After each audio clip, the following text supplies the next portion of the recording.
I'm Tessa Smith with MamasGeeky. Thank you so much, Zach, for taking the time today. Oh, it's my honor. Thank you. Yeah, congratulations. I've got to know, how much fun is it getting to really play in your own world that you've created and had in your mind for so long? Yeah, it's super fun. I think one of the things that we were talking about that's really cool is that, now that we get to movie two and you're really kind of deep in it, for us, even the even the environments and the design and everything. Now we're so deep that we actually are inspired by just the designs that we already made. So you really are like at the point where you're just, you're in a echo chamber, and it's really kind of fun because you don't have to really look too far outside of what you've done to create more. Oh, I love that. And something I've always said, and I will forever say, is that Zack Snyder knows how to do an action sequence. I feel like you are a master at that. And one of the things I love about this is that there's so much action, especially towards the end, but nothing feels repetitive. So can you kind of talk about your approach to just the action sequences in here? Because there's a lot.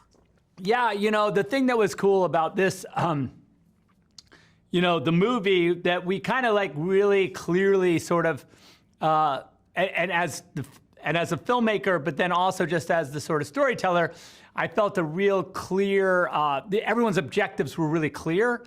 I think sometimes an action sequence where you're not sure what the parties are trying to achieve with the fighting can get a little bit like, sort of like mind-numbing. Where I felt like in this case, we knew that the villagers were trying to do everything they could to defend the village from this onslaught, and whether that be through trickery or traps or whatever it could to slow them down. But eventually, that the Mother World's forces would overrun them. I mean, they really can just do what they can do. And then meanwhile, there was a second story with Nemesis fighting to defend sort of the children and the older people up in the longhouse. And then this third story was Cora up on the dreadnought trying to figure out how she was gonna like sabotage that thing.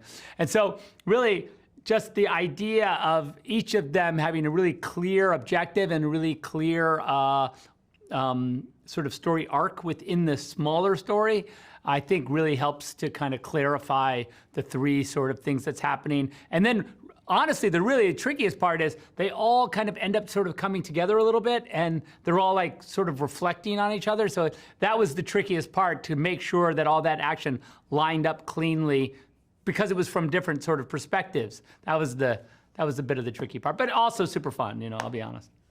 Oh, I'm sure. It must be an absolute blast to really dive into that stuff. Oh yeah, it's crazy. It's a blast to watch. I'll tell you that. Oh, good. It's amazing. But I'd love to know too, because how did you decide like where part one was going to end and part two, and now we're going to have part three? Like, did you have that clear cut, or is that kind of as you were? Yeah, no. I mean, when I wrote the story, I wrote it as a single story, and so part two, it was obvious that we had this big action sequence in Gondoval where they fight at the end of part two, and I knew pretty much that's got to be, or part one, that would have to be the end, because we were going to go into this long harvest sequence, and there was no real break up till that point. And so we kind of knew that's where the break would come. But it really sort of changes the tone, because, we've been out in the galaxy looking for these soldiers, kind of romping around.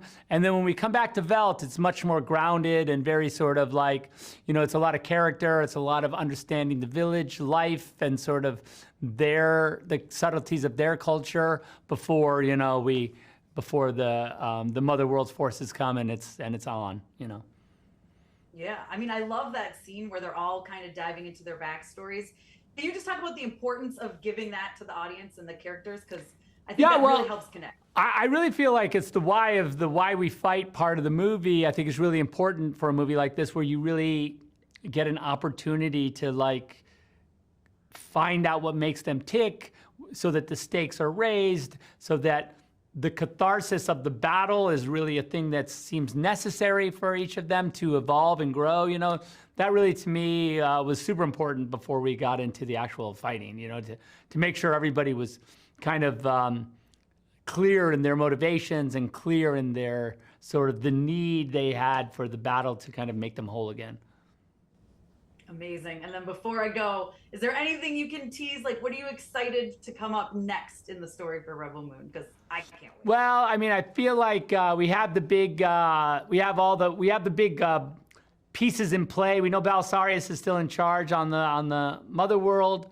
We have a little piece of information I won't say at the end of the movie that actually would catapult us into another adventure. So there's a lot of stuff out there. Now, I think the one thing to look forward to is also in August, we think it's going to be in August, is the director's cuts of the movie will come out, which are these very hard R-rated versions of the movie, but also extended, very, very much extended, which I like to call sort of the alternate reality versions of the movie, because they're things happen in the PG-13 that don't happen in the R-rated, and things happen in the R-rated that don't happen in PG-13. They're completely sort of different universes.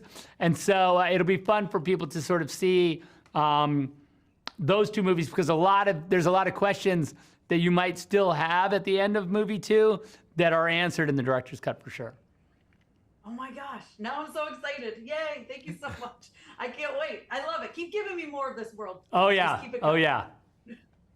Awesome. Well, thank you so much for your time, Zach. I appreciate it. Oh no, my pleasure. Thank you.